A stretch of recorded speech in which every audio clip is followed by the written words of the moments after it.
Hello, everybody, and welcome back to another episode of Detonation. We have here, Martin, how I like to describe you with one word is resilient. You're a resilient human being. You've been working with the Unshackled for a long time now, and you've survived everything, and you have a bunch of resilience. So it's the resilient Martin Hartwig. Welcome to the Detonation, Martin Hartwig. It's a pleasure to be on the show, Steele. You've been doing some fantastic work. I've been watching from the sidelines and cheering you on. And amazing, you've been getting some fantastic engagement, and I'm very proud of the work you've been achieving. Thank you very much. Well, on Detonation, we like to push the boundaries of what's topical. And Francis Fukuyama said, that some of these topics are the most dangerous topics in the world. So we like to push forward on that note. But look, we have a huge issue today. It's called China. Donald Trump would say China. I say China. Exactly. China is very interesting because it seems like it's on an upward trajectory to take over the world, and the first place it must take over in order to start the domino effect is Hong Kong. You've been writing a lot about Hong Kong. Tell us more about what you know about Hong Kong. Give us the intro. And also, firstly, I just assumed everyone knew who you were because you're Martin Hartwig, but quickly tell everybody who you are. All right, my name is Martin Hartwig. I've been a contributor with the Unshackled since probably June of last year. Got my head kicked in last year, doing a bit of on-the-ground coverage. So, but since then I've sort of recovered. I've found my voice with writing, and I'm very happy with the portfolio that I've been building. And from my personal experience, I'm very concerned isn't the right word, but I'm very watching very closely what Morgan's doing over in Hong Kong, because that situation over there is very tense. And the fact that he's an Australian citizen could play in his favor. It could also, get him in some trouble if he's caught in the wrong place. But like we've been seeing, what I've been writing about, there's been a bit of a troop build up and a bit of tension. It's been building up over some weeks now, but we'll get to that later. We'll get into the troop build up, and it's an amazing point. We'll just quickly brief people because people are all asking right now who is Morgan and what's going on. Well, Morgan is one of the people in the Unshackled, and he's currently on the ground in Hong Kong filming all the tear gassing, the protests. He's put himself on his body on the line. He's been tear gassed himself.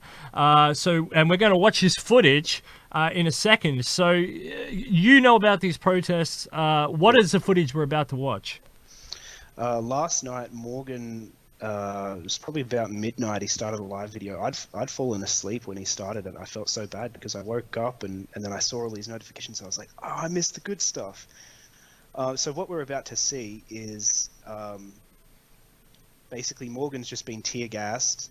He's witnessed these Hong Kong protesters besieging the police station, and the police have deployed tear gas because these protesters set fires outside of this police station. So here's the footage. Yeah, absolutely. Let's enjoy this. So this is from the Unshackled.net. This is exclusive footage from the Unshackled.net.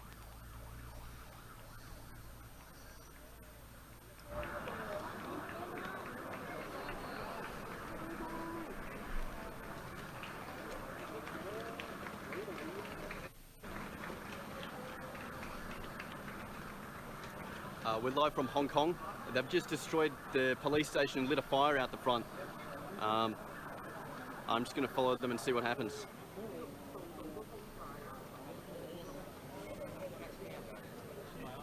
So as you can hear, they just destroyed a police station. I think this is just prior.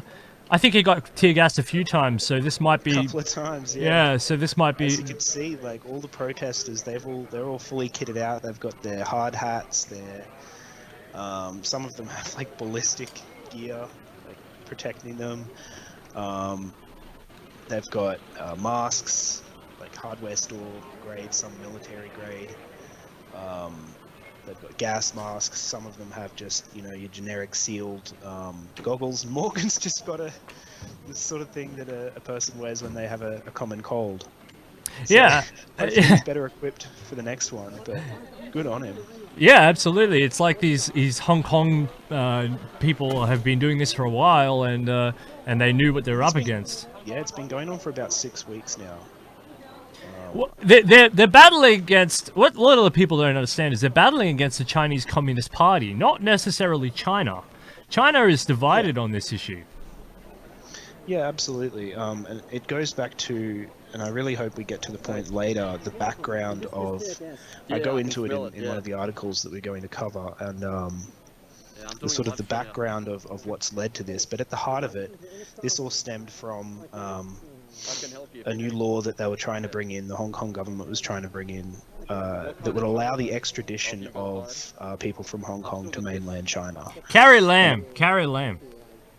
She's a real CCP advocate within the legislative arena over there in the legislature, and she's pro CCP, and she's anti-democratic, she's anti-Hong Kong, she's anti-freedom, she's anti-Western, and she's a hater, and she's the one who's really pushing for these people to be extradited to China via CCP. Carrie Lam is the devil. Right. Yeah, and I'm sure there's no money changing hands there at all. There's plenty of photos with her hanging out with these communist dictators. I'll see if we can skip forward. I'll see if we can skip forward here to any sort of action. It looks like there's some action going on here. But yes, this is all from the unshackled.net. Yeah, there you go. There's some tear gas or some. So this is all, and there's a Union Jack, which is a symbol of protest. If these, I had David Lee on, and he said if these people fail, Australia will fall. This is the theory that these people are the thin blue line against the tyranny of the CCP. Yeah, and I can totally understand that, because what they represent is. So going into some background of China and its relation with the West, you can go back to the Opium Wars. So Hong Kong was won by the British, it might have been the British East India Company at the end of the Second Opium War. And so it became a protectorate or a colony, whatever you want to call it. And eventually it was handed back by the British in 1997 to the Chinese, with the proviso that for 50 years it remained an independent colony. So that led to something that is referred to as one country, two systems. Yeah, one country, two systems. Good, I'm glad I'm correct on that. It's part, just like Macau, it's considered to be China, unlike Taiwan, which is, the Republic of China compared to the People's Republic of China. Macau and Hong Kong are considered to be part of China. However, they're allowed to have a separate legal system. Margaret Thatcher brought that in. Okay.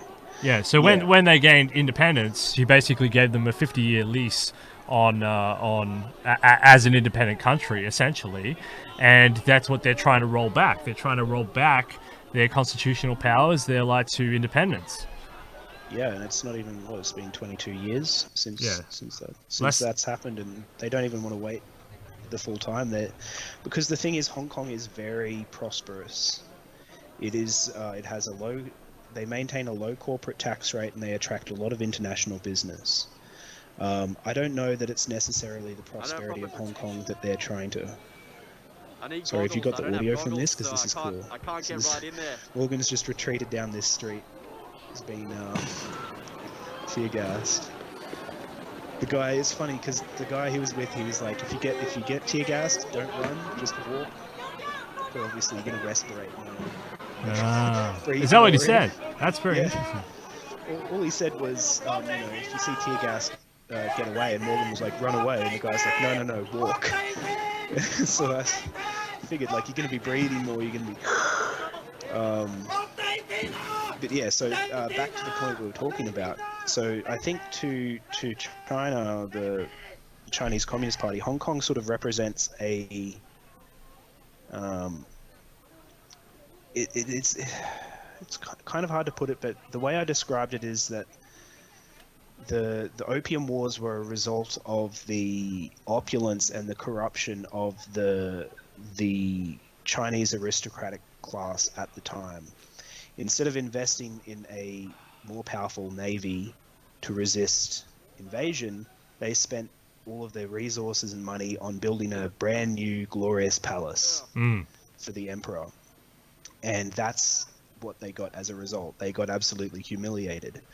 And so now Hong Kong represents that humiliation to them, and they need to get it back in order to be able to flex to their neighbors.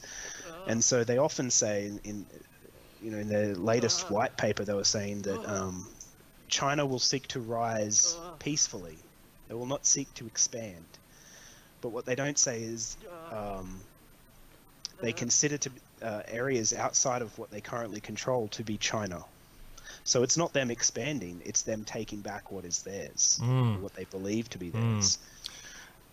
Within the context of something like the South China Sea or the East China Sea, you're talking about the 9-dash line, which is a military line. We'll have a quick look at Morgan Munro's Instagram. Here it is, unshackled.net. You can. This is Morgan Munro's Instagram. Some photos here. So that seems to be it. There's some photos there. Oh, that's his documentary. There's the photos. All right, so let's go into your articles on the unshackled.net, because these are very interesting. So I might have to expand this just over here a little bit. Okay, so, or it doesn't want to do that. You were just going to fill the bottom with it, weren't you? Let me just readjust. Let me readjust this. So let's go into, let me readjust this. So let's go into your articles here on the unshackled.net. That'll be better, because these are very good articles. And explain what inspired you. What inspired you to write these articles? So it started about, say, a week and a half ago. There was a conflagration at the University of Queensland in Brisbane, and there was protests. We'll get to that later, but yeah, I'll just briefly summarize. And there was protests at UQ. Again, it was Hong Kong students protesting against the extradition laws in Hong Kong, and some mainland Chinese students came down and got in their face and were blaring the Chinese anthem. And one Hong Kong supporting student was punched, and they grabbed his megaphone, etc. Yeah, it was interesting to see that at UQ.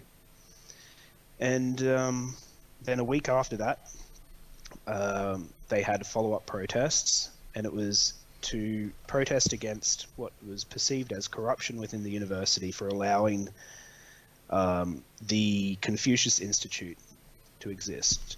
And so the Vice Chancellor, Peter Hui, was actually an advisor to the International Board for the Chinese Communist Education Department's Hanban Institute, which administers all of these Confucius Institutes worldwide.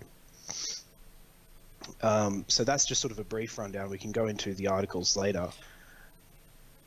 Let's go into these articles now. So Chinese troop build-up at Hong Kong border threatens martial law. So you've written here, ongoing protests in Hong Kong brought tens of thousands of public servants, doctors, nurses, and students onto the streets, and there have been over 200 arrests by riot police armed with tear gas, shotguns, and batons. That's pretty intense. That's some pretty intense weaponry right there. Tear gas, shotguns, and batons. Shotguns sounds pretty intense to me. Yeah, I mean, I guess some of them might be riot shotguns, so they use beanbag shotguns and that kind of thing. But based on what Morgan has told us, the police are armed to the teeth and they're ready to go. There's 6,000 to 8,000 troops from the PLA, the People's Liberation Army of mainland China, that have been stationed in Hong Kong since 1997, but usually they keep out of the way. They don't wear their uniforms. It's all sort of hush-hush. Well, not hush-hush, but they don't make a big deal about it. All right. But now we've seen a huge build-up of actual they've amassed more troops on the border, and so Hong Kong shares a land border with mainland China. I think about 23,000 people travel across that border every day for work and other various things. So they've said that if the Hong Kong government requests it, they will send those troops across to maintain public order. And like you've explained, it seems they've been making a great effort to undermine and corrupt the Hong Kong government to make them more friendly and amenable to the Chinese Communist Party and the way they feel about Hong Kong. So I believe, based on the intel that I've received, that there may be escalations in the next week. Some people have said that it's just going to die out because it all happens on the weekend because that's when people aren't working. So it's possible that it could die out, sort of lose momentum during the week. But I've also heard other people, commentators, saying that this could turn into another Tiananmen Square type situation. I don't necessarily agree with that because I think the climate is much different to back then. The Chinese are more. You think it would anger the West way too much as opposed absolutely. to China could frame the Tiananmen massacre as a domestic dispute. Yeah, and they say, oh, it's all in the past. That was so long ago. China's different now. But if something were to happen in Hong Kong, if they were to, in Tiananmen Square, they killed 10,000 of their own people in one day. These protesting students, right? That's established fact. So if something in Hong Kong were to happen similar to that, where they have a heavy-handed crackdown, where they just kill the people to try and, get them to shut up, go back to work, stop protesting, that would have massive implications. So the US is already watching the situation very closely. I mentioned in one of my articles. We'll go through the article. Do you want to go through the article? Let's go through these articles. So we read that start out. So we go. The latest wave of protests was sparked by news that 40 people recently arrested for protesting could face serious charges. While the extradition bill that sparked the initial protests has been suspended, activists are demanding it will be scrapped entirely. And then you have a tweet here. Hong Kong pro-democracy protesters use lasers to blind Chinese facial recognition cameras. I mean, come on, this is amazing. And you've even got a little video here. Explain this one. So the Hong Kong protesters are very ingenious. It seems they've developed a way of confusing the facial recognition, which the police have been rolling out to try and identify these protesters. So maybe they can't confront them in the streets, but they'll go and arrest them in their homes, kick down their door at 3 a.m. And if this extradition bill goes along, which, they've suspended it, right? That's just to get people to shut up and go back to work and business as usual. But a couple of months down the track, they might bring it back when the climate's different. That's how these things work. It's like boiling the frog slowly. It looks like Twitter has suspended our ability to watch that video, so we'll move on. Right. So it says, Bloomberg reports that U.S. officials are closely monitoring a buildup of Chinese troops, PLA armed police, on the Hong Kong border. This is in addition to PLA troops stationed in Hong Kong. They number between 6,000 and 8,000. Beijing said that they will deploy troops if requested by Hong Kong authorities in order to establish quote-unquote public order. U.S. Secretary of State Mike Pompeo has said that China should quote-unquote do the right thing in response to the protests and urged all sides to avoid violence. Chinese Foreign Ministry spokesperson Hua Chunying has blamed has laid blame for the unruly behavior in Hong Kong on American agitation. He labeled the work of the U.S., adding that they would not allow foreign interference in domestic affairs. That's a very stock standard response by the Foreign Affairs Department there. There's another video here, but it doesn't work either. So the videos aren't working. We went to YouTube. Could be a bit of censorship there, maybe. Yeah, from Miss. We can go to the actual Twitter. Yeah. They do work. They work on my end. So Yeah. it could just be Maybe a it's technical issue on your end. yeah. Either way, if people want to watch the videos, they can go to the articles and they can watch them from there. Absolutely. So Go that's to the fine. article. So the article is entitled "Chinese Troop Buildup at Hong Kong Border Threatens Martial Law." That's on the unshackled.net. Check that out. So, anything else you want to say about this article, or we'll move on to the next one? Yeah, no, that's pretty much covers it for that article. Yeah, let's move on. Yeah, Let's keep fantastic. things rolling. All right. So this one is called Pro-CCP Chinese Students Clash with Anti-Extradition Bill Protesters at UQ. All right. So Martin, did you go to UQ? No, I got onto this story because I was in UQ Stalker Space. Right. That's how you but picked I up got- on this story. Yeah, I got removed from the page as a result of my scoop. That's fine. So- I mean, that's okay. I mean, I got the story and I got some contacts, so that's all right. Well done, well done. So pro-CCP Chinese students clash with anti-extradition bill protesters at University of Queensland. Tell us what happened. It says here, wild scenes erupted at the University of Queensland on Wednesday, the 24th of July. A peaceful pro-democracy protest against Hong Kong Extradition Bill was turned into a melee when hundreds of pro-CCP Chinese students arrived to display what the Consulate-General of the PRC in Brisbane described as a spontaneous patriotic behaviour. So, in the context of Australian patriotism, you wave a flag, you go thrown to jail. Here, it's quote unquote spontaneous patriotic behaviour. Isn't that a little bit of a double standard there? Yeah, it's interesting. I'm not sure if I could quite call it double speak, but it's interesting propaganda use of language from the consulate there. Spontaneous patriotic displays or behavior. I don't think that they were necessarily spontaneous. I think there's a certain element of programming there, is that if anybody wants to criticize the party, it's your civic duty to counter that speech. If that's, if that's through words, if that's through deeds, it is your civic duty, because they have, as we know, they have a social credit system there. So the way it works is, even if you're overseas, you probably have family back in mainland China. So you better do the right thing. Because if you do the right thing, then there's rewards for you. There's economic incentives. So it doesn't really seem like spontaneous patriotic behavior. There's certainly an element of carrot and stick type coercion there. Absolutely. And I've heard that a lot of these protesters were bussed in.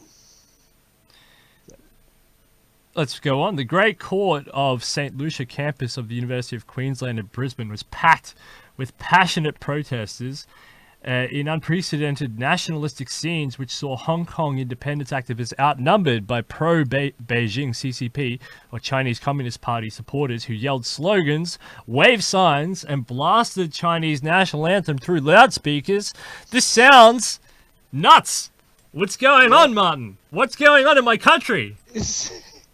It was insane. Even people on campus were like, we've never seen anything like this before. This is, you've got nationalist people saying, like, why are they using Australia as a battleground? Well, wake up to yourselves. Australia is the battleground for the expansion of China. First it's Hong Kong.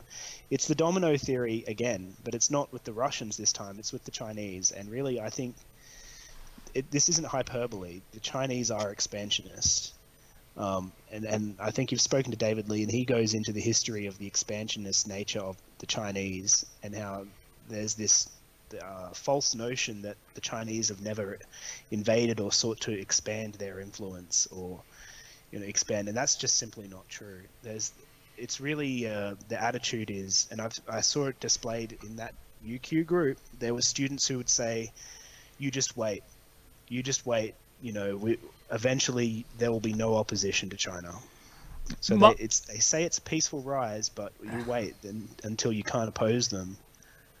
And it's not just because they have a large population. It's not just because large populations eventually do this. India doesn't behave like this. India has never behaved like this historically. They could have very easily behaved like this, but they've never behaved like this. This has been proven time and time again with the Chinese, especially, right? Yeah, I guess there's just a difference in the Chinese people and the Indian people. The Indian people are quite hardworking. They're quite happy to live and let live and have, to use a buzzword, diversity. You know, they're quite a religiously diverse country. They're a democratic country. China, they've had a different ascension. They haven't. Whereas we've got Mahatma Gandhi on one hand. You've got Chairman Mao Zedong on the other hand. I know who I'd rather be. I know who I would rather live under for sure. Right? And they're two different ascents to freedom. On the one hand, there's peaceful non-compliance, and on the other hand, there's violence and using the art of war, basically, to kill the rich and drive out the oppressors.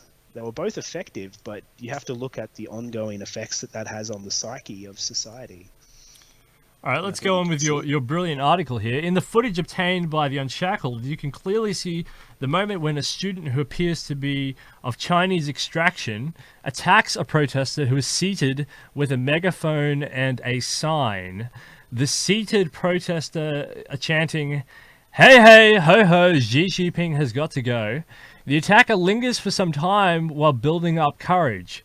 When the seated protesters are discussing what their next chant will be, he proceeds to attempt to rip the sign and throw the megaphone before retreating behind one of his comrades. And in the ensuing fracas, a punch is thrown and a pro-independence protester at the pro-independence protester as the Chinese national anthem blares in the background. Let's watch that footage. It sounds exciting. Here it is.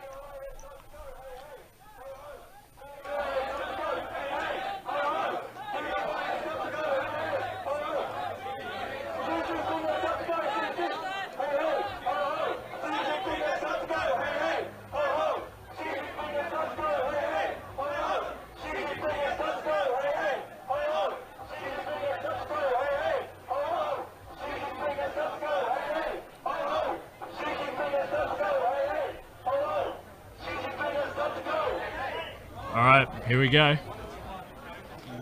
Here he goes. There he goes.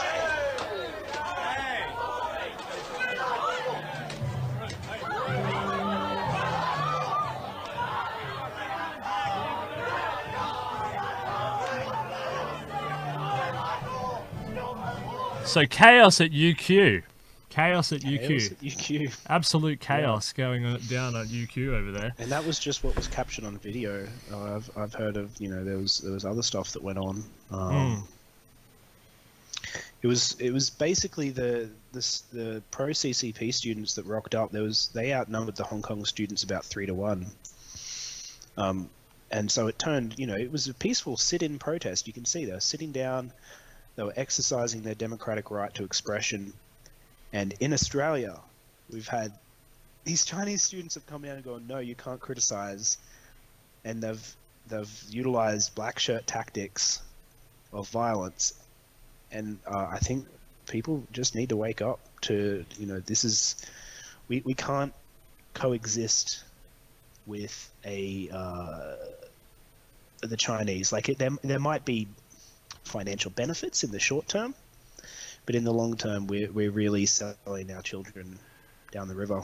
It says the population of Chinese students at UQ is significant. 33% of its student enrollment comes from foreign students, which may help to obtain the university. Explain why the university has been slow to act on the ongoing tensions. Recently, the university was caught out when it discovered why they'd come to agreement on the pro-Beijing Confucius Institutes. That's something we'll just talk about in a sec. In Australia, and failed to disclose the information to Australians' Foreign Influence Transparency Scheme Register. The Confucius Institutes are a product of Beijing's hand ban and have been linked to the insidious spread of Chinese soft power, globally and have been labelled as pro-Beijing propaganda outlets with links to espionage. In response to the ongoing fallout of the Consulate-General of the PRC in Brisbane released a statement which can be translated as follows. It was learned that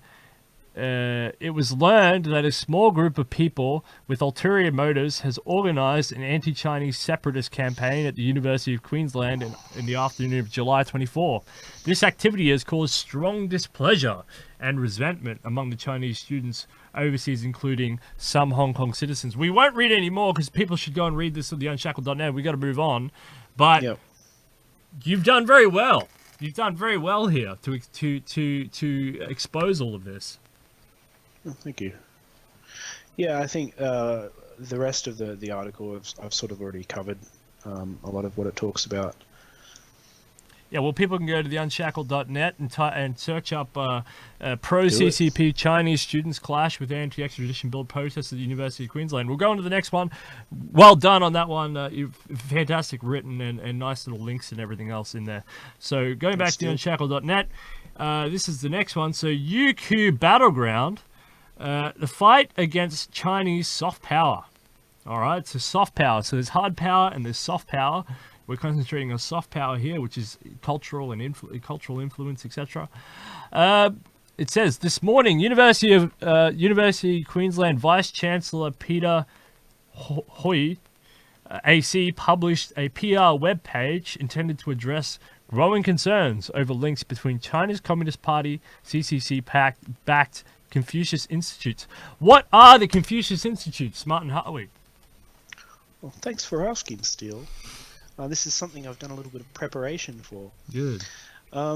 So the Confucius Institutes are, we've mentioned Hanban previously, and that is the colloquial name for the Chinese Communist Party's education department. So they exercise total control over the curriculum, and they only hire teachers that display, I think I have some quotes here in the article, they have to be patriotic, they have to be of good political quality and love the motherland. So that means that they have to conform to the political values of the Chinese Communist Party.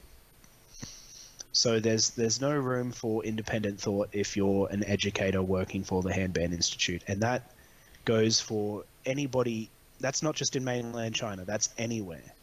So what they do is they set up these institutes in universities, and they have, as I've noted here in the article, we have 14 Confucius Institutes in Australia. University of Queensland is just one of them. So from those institutes, they then set up classrooms. So they sell this curriculum to private schools, state schools. A lot of the time they're cash strapped, and maybe they don't have a robust language department. So they'll go, okay, we can get our these external teachers in to teach Chinese in our schools, and they can teach Chinese culture, and they can do these little dances, and they can do finger painting or whatever the hell it is they do. You know, I mean, Chinese culture is robust. They do have a rich history going back thousands of years, and it's interesting to learn about. But the real threat comes from the loss of control over your curriculum. So these schools are now becoming, this is a method of expansion, and like we mentioned later in the article,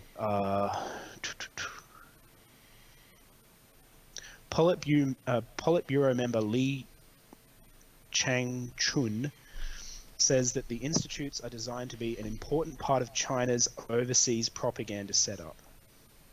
So they're quite open about this internally. Deputy Education Minister Hao Ping disclosed that establishing Confucius Institutes is a strategic plan for increasing our soft power. And so Australia is the third largest adopter of these Confucius Institutes, trailing just behind the UK and the US. And we're quite compared to the UK and the US, we have a much lower population. So it shows The- that Um, yeah, it's a higher I percentage. mean, a higher percentage of our population is being influenced by this the Chinese Communist Party state propaganda in our schools, teaching our students. And they have these little programs where you can go over to mainland China and you can learn all about it, and perhaps it's subsidized even. So it's just all part of this, these little sweetheart deals, and they get you on side like they did with Sam Dastiari. It's People they really need to go over to theunshackled.net. They need to look up author Martin Hartwig and check out all of your articles on this stuff, because I mean, I scrolled for a long time. There is a lot of information in there. There's a lot of links. I mean, you're a very nice guy, so I'm sure if people contacted you, you would probably reply. I mean, you're a really nice guy. I mean, you're one of the nicest people I've ever met. So people are really got to go over, check out theunshackled.net.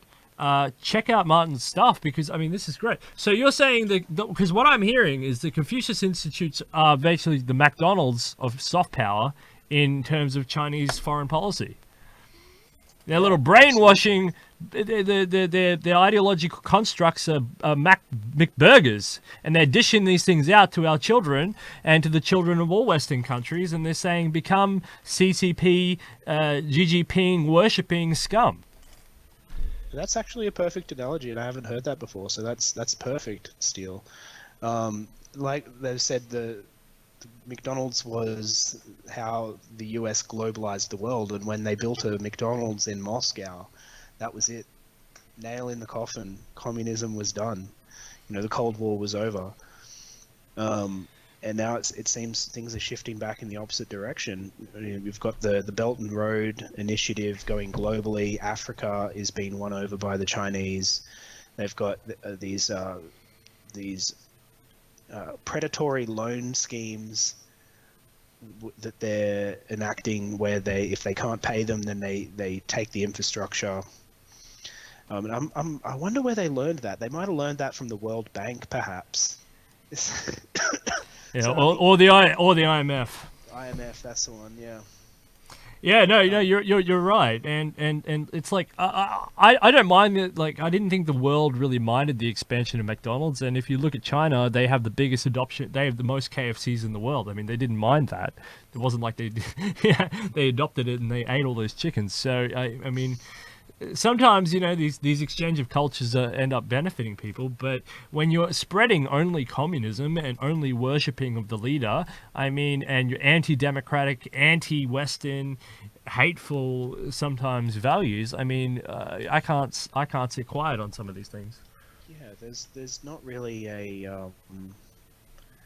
there's no meat between the buns of this package that they're sort of selling people. It's yeah, you might save a bit of money in the short term on your curriculum, but you're giving them the foot in the door, and it really. Let me ask you this, because you're a China watcher. I'm a China watcher, but you're obviously writing here very detailed articles, and everyone should go over to theunshackled.net, check out Martin Hartwig to work on this. But are you concerned that in the next 50 years China will have significant power over Australia, a country like Australia, or Australia? No, just say Australia. Well, there's not going to be a military takeover. There's not going to be a need for that. I'm not concerned necessarily. I probably won't be around for it. You don't think you'll be living till 2060 or something? Oh, maybe, God willing. But look, in terms of like, Australia's just fallen so far from what it was. I think it's kind of up for grabs. It's going to be like the US. They've used us for a while, but if it becomes too difficult to maintain their influence here, then China will essentially take over as the main the main hegemon in the region, the regional yeah. hegemon, and this is an argument that I'm having right now with policymakers in Washington, is that they are saying the Trumpian thing of let's withdraw from the world, and in America that makes sense because it's all about pro-America, policy and all this sort of stuff, but they don't realize the impact that has on regional allies like Australia, where they just leave our countries exposed. Because we've been relying on them, we've been paying them blood and treasure and services and with our money and wealth and toil forever, and we've been paying them to protect us. And now they're thinking of withdrawing that support, which they owe us. It's going to leave us exposed to some of these threats, including China. Yeah, absolutely. They're happy to overthrow, like the CIA has overthrown governments worldwide. They're paranoid about the Russians interfering in their elections, but you look at the last 50 years of history and they've interfered in the elections of countries worldwide. It'd be very rich of them now to go back to their protectionist, isolationist roots when the world has become dependent on the United States to maintain that democratic order. In terms of being an Australian nationalist, I mean, we are the most loyal American following country. I mean, we have been the most loyal. We have sacrificed the most troops. We've been there for them every step of the way. We've never not gone against anything they've said. I mean, they owe us. We don't owe them anything. Yeah. It's and that's the problem I'm having left in this awkward situation. Like, we don't have. We've given up so much of ourselves. It's like when you're in a sort of a toxic relationship or a one-way relationship where you change for the other person. I'm not talking from personal experience here, like just empathy, right? You might change for the other person. You might stop seeing your friends. You might put on a bit of weight. You might give up your hobbies that made you happy. And then eventually they go, I don't love you anymore. You're not the person I fell in love with. Yeah. Exactly. And that's the situation Australia's going to be in. And then China's just going to go, oh, yep, sweet. I'm totally going to take advantage of this now. And they're already doing it. They've now become the major investor in the purchase of water rights in Australia. So for a long time, the UK was the biggest, investors from the UK were the main purchaser of Australian land, real estate, rural infrastructure, and now that's shifting to China. So I've talked to some other policy people about land grabbing in Australia, and they say don't worry about it. We went through this with the Japanese. They bought up everything, and then their economy collapsed, and they all went home. The same thing will happen to China. They expand out here, they buy everything up, their economy collapses at home, they all go home. I mean, do you think there's an argument in there from some of these plus 60-year-olds who always say that to me? I mean, they're wiser than you and I sometimes. Oh, yeah, they're wiser. No, I don't think we can rely on China to collapse. I think that historically they were the largest economy globally for hundreds of years, thousands. Yeah, forever. And it's only in the last 200 years after the British came along and humiliated them that they shrank as an economy. So now they're going back to becoming the global superpower that they were for ages. So you look at the history of where all of their neighbors that they could reach, they would make them pay tribute, and if they wouldn't pay tribute, then they'd slaughter them and enslave them. And now we're going back to that situation. It's only a matter of time. And as the United States withdraws from the Pacific, withdraws from their allies, we're going to be left in this very awkward situation, and our political class has sold us out. And what can you do? Well, yeah, we've won way over time. I mean, we were only supposed to go for half an hour, but we've gone way over time. So I want to thank you so much for coming on, Martin Hartwig, and thank you so much. And thank you so much for writing these terrific articles. People need to go on shackle.net, type in, find Martin Hartwig, find these great articles that we were going through. Follow Morgan Munro's terrific work. He's on the ground there. He's getting tear gassed. I mean, that's pretty cool. And people have to also understand that Hong Kong is the center of the mandala. It's the center of everything that's going on right now. If Hong Kong doesn't survive, the dominoes start to collapse. If anyone who's older who's watching, we have plenty of older people who are watching, you all remember the Vietnam War. That was the domino theory. Okay? Yeah. Bring your heads forward to the modern world. This is the domino theory played out 2.0. If you're younger, go back, look at the Vietnam War, listen to some of those songs, watch MASH, I don't know, put your hat on, and then come back into the future and figure out what's going on, because this is super serious. And if you're a so-called Australian nationalist, wake up. Yeah. Morgan Absolutely. Monroe is the only Australian nationalist left. He's the only one. He's out there. Him and Dave Lee are the only two. He's on the front lines, and They're the only two bloody ones left. That's it. It falls to Dave Lee and Morgan Monroe to protect us from China. yeah. Oh, you too, Martin. You're doing a great job as well. I'm supporting from the back lines. Martin Hartwig. I've done my work at the front lines for now. Yeah, you have. You've got the scars to show them, physical and non-physical. So, and we thank you for your service. You've done enough. So thank you very much, Martin Hartwig, for coming on the show. Thanks for running over time with me. It's been an absolute pleasure, an absolute honor. Can't wait to have you on again. Keep it up, and struggle through. Thanks, Steele. Thank you. More detonation coming to you all this week. Thanks very much.